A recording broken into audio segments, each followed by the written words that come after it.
HM Charan HM ready ಆಗಿರಿ. ಅದಕ್ಕಿಂತ ಮುಂಚೆ ನಮ್ಮ ರಾಜಗೋಪಾಲ್ ಸರ್ ಹತ್ರ ಒಂದೆರಡು ಮಾತಾಡಿಸ್ಬೇಡ. ಹಾಯ್ ಸರ್, ನಮಸ್ತೆ, ಹೇಗಿದ್ದೀರಾ? ಅಂಡ್ ನಮ್ಮ ಕಾರ್ಯಕ್ರಮದ ಬಗ್ಗೆ ಒಂದೆರಡು ಮಾತಾಡಿ ಅಂತ ಕೇಳ್ಕೊತಾ ಇದ್ದೀವಿ.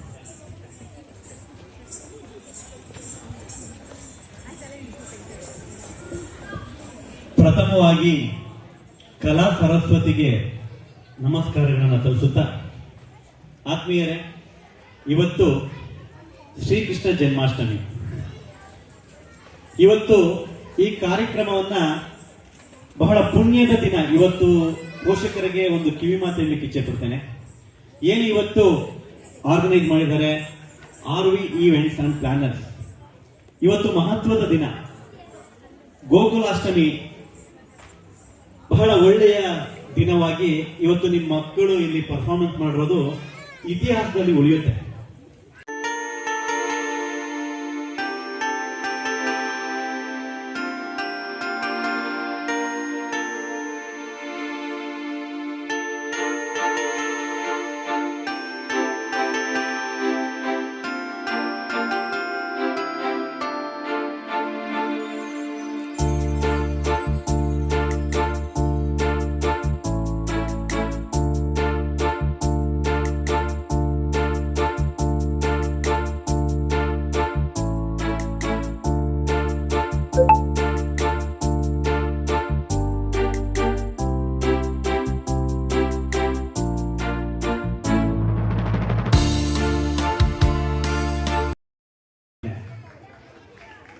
ಆತ್ಮೀಯರೇ, RV ಈವೆಂಟ್ಸ್ ಅಂಡ್ ಪ್ಲಾನರ್ಸ್, ಕಲಾಧಾರೆ, ಹೆಸರೇ ಎಷ್ಟು ಚೆನ್ನಾಗಿ ಇಟ್ಕೊಂಡಿದ್ದಾರೆ ಇವರು ಈ ಸಂಸ್ಥೆ ಅಂದ್ರೆ, ನನಗೆ ಇಬ್ರು ಕೂಡ ತಂಗಿ ಮತ್ತೆ ತಮ್ಮ ಅಂತಾನೆ ಹೇಳಲಿಕ್ಕೆ ಇಚ್ಛೆ ಪಡ್ತೇನೆ. ಅಷ್ಟು ಒಳ್ಳೆಯ ಸಂಬಂಧ ನಮ್ಮ ಅವರ ನಡುವೆ ಇದೆ. ಒಂದು ಈವೆಂಟ್ಸ್ ನ ಆರ್ಗನೈಸ್ ಮಾಡೋದು ತುಂಬಾ ಕಷ್ಟ. ಆಗ್ಲೇ ಶಮಿತಾ ಮೇಡಮ್ ಕೂಡ ಹೇಳ್ತಿದ್ರು, ವೇದಿಕೆ ಕೊಡೋದು ಬಹಳ ಪುಣ್ಯದ ಕೆಲಸ ಮತ್ತೆ ತುಂಬಾ ಕಷ್ಟದ ಕೆಲಸ ಕೂಡ ಹೌದು.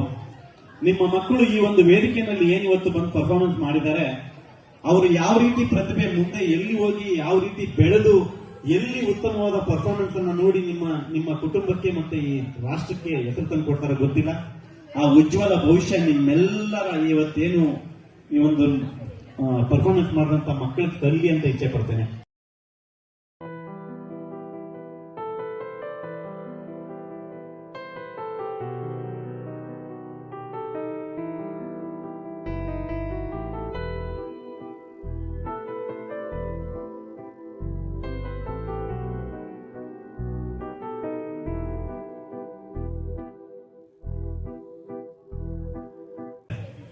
ಈಶ್ವರ ಮತ್ತು ವರ್ಷ ಈ ಜೋಡಿ ಇನ್ನೂ ಇದೇ ರೀತಿ 100 ವರ್ಷ ಚೆನ್ನಾಗಿ ಬದುಕಿ ಅಂತ ಆ ದೇವರಲ್ಲಿ ಇವತ್ತು ಪ್ರಾರ್ಥಿಸ್ತಾ ಇದ್ದೇನೆ.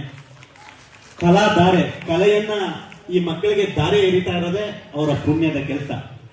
ಹಾಗಾಗಿ ಈ ಸಂಸ್ಥೆ ಸೂರ್ಯ ಚಂದ್ರ ಇರೋವರೆಗೂ ಕೂಡ ಉಜ್ವಲವಾಗಿ ಬೆಳಗಿ ಸಾಕಷ್ಟು ಮಕ್ಕಳು ಏನು ಈ ಒಂದು ಸಂಸ್ಥೆಯಿಂದ ಹೊರ ಬರ್ತಾರೆ ಅವರೆಲ್ಲರಿಗೂ ಕೂಡ ಆ ದೇವರು ಉಜ್ವಲ ಭವಿಷ್ಯವನ್ನ ನೀಡಿ ದೇಶವನ್ನ ಬೆಳಗುವಂತವರಾಗ್ಲಿ ಅಂತ ಈ ಮುಖಾಂತರ ಪ್ರಾರ್ಥಿಸ್ತಾ, ಮುಂದೆ ಇದೇ ರೀತಿ ಅನೇಕ ಈ ಒಂದು ಈವೆಂಟ್ಸ್ ನ ಮಾಡ್ತೀನಿ ಅಂತ ಹೇಳ್ತಿದ್ದಾರೆ.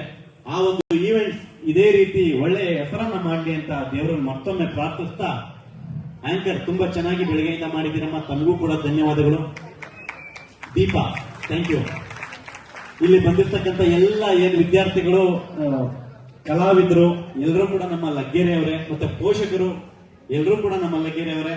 ಹಾಗಾಗಿ ಎಲ್ಲರಿಗೂ ಕೂಡ ಮತ್ತೊಮ್ಮೆ ಈ ಒಂದು ಕೃಷ್ಣ ಜನ್ಮಾಷ್ಟಮಿಯ ಶುಭಾಶಯಗಳನ್ನು ತಿಳಿಸುತ್ತಾ, ವೇದಿಕೆ ಮೇಲೆ ನನ್ನನ್ನು ಇಲ್ಲೊಂದು ಕರೆಸಿ ಈ ಒಂದು ಅವಕಾಶವನ್ನು ನೀಡಿದ ಈ ಸಂಸ್ಥೆಗೆ ಮತ್ತೊಮ್ಮೆ ಧನ್ಯವಾದಗಳನ್ನು ಅರ್ಪಿಸ್ತಾ ಇದ್ದೀನಿ. ಒಂದೇ ಒಂದು ಲಾಸ್ಟ್ ಕಿವಿ ಮಾತನ್ನು ಹೇಳ್ತೀನಿ. ಪುಟಾಣಿಗಳೇ, ಯಾರ್ಯಾರು ಪರ್ಫಾರ್ಮೆನ್ಸ್ ಮಾಡಿದಿರಿ ಅವ್ರಿಗೆ ಈ ಕಿವಿ ಮಾತು. ನೀವು ಇವತ್ತು 2 ಕಣ್ಣುಗಳಾಗಿ ಈ ದಿನವನ್ನ ಈ ಒಂದು ಪರ್ಫಾರ್ಮೆನ್ಸ್ ಮಾಡತಕ್ಕಂಥ ಮಕ್ಕಳು ಜೀವನದಲ್ಲಿ ಇಟ್ಕೊಳ್ಬೇಕು. ಒಂದು ತನ್ನ ಕುಟುಂಬ, ಒಂದು ಕಣ್ಣು. ಯಾಕಂದ್ರೆ ತಂದೆ ತಾಯಿ ಅಕ್ಕ ತಂಗಿ ಯಾರ ಜೊತೆಲಿ ಹುಟ್ಟಿದ್ದಾರೆ ಅವರೆಲ್ಲರೂ ಒಂದು ಸಹಕಾರದಿಂದ ನಿಮ್ಗೆ ಈ ಒಂದು ಪ್ರತಿಭೆ ಹೊರ ಬರುತ್ತೆ. ಎರಡನೇ ಕಣ್ಣು ಸಮಾಜ. ಸಮಾಜದಲ್ಲಿ ನೀವೇನಿವತ್ತು ಉತ್ತಮವಾಗಿ ಉಜ್ವಲವಾದ ಭವಿಷ್ಯವನ್ನ ಕಾಣ್ತೀರಿ, ಆ ಸಂಬಂಧ ಸಮಾಜದೊಳಗಡೆ ಇಟ್ಕೊಂಡ್ರೆ ನಿಮ್ಮ ಭವಿಷ್ಯ ಉಜ್ವಲವಾಗಿರುತ್ತೆ. 2 ಕಣ್ಣುಗಳಲ್ಲಿ ಯಾವುದಕ್ಕೆ ನೋವಾದ್ರೂ ಕೂಡ ಯಾವುದಕ್ಕೂ ನಾವು ಸಹಿಸಿಕೊಳ್ಳಕ್ ಆಗೋದಿಲ್ಲ. ಹಾಗಾಗಿ ನೀವು 2 ಕಣ್ಣುಗಳನ್ನ ಯಾವ ರೀತಿ ಕಾಪಾಡ್ಕೊಂಡು ಹೋಗ್ತಿರೋ ಅದೇ ರೀತಿ ನೀವು ಬಹಳ ಉತ್ತಮವಾದ ಭವಿಷ್ಯ ನಿಮ್ಮೆಲ್ಲರಿಗೂ ರೂಪಿಸ್ಲಿ ಅಂತ ದೇವರಲ್ಲಿ ಪ್ರಾರ್ಥಿಸ್ತಾ ಇದ್ದೇನೆ.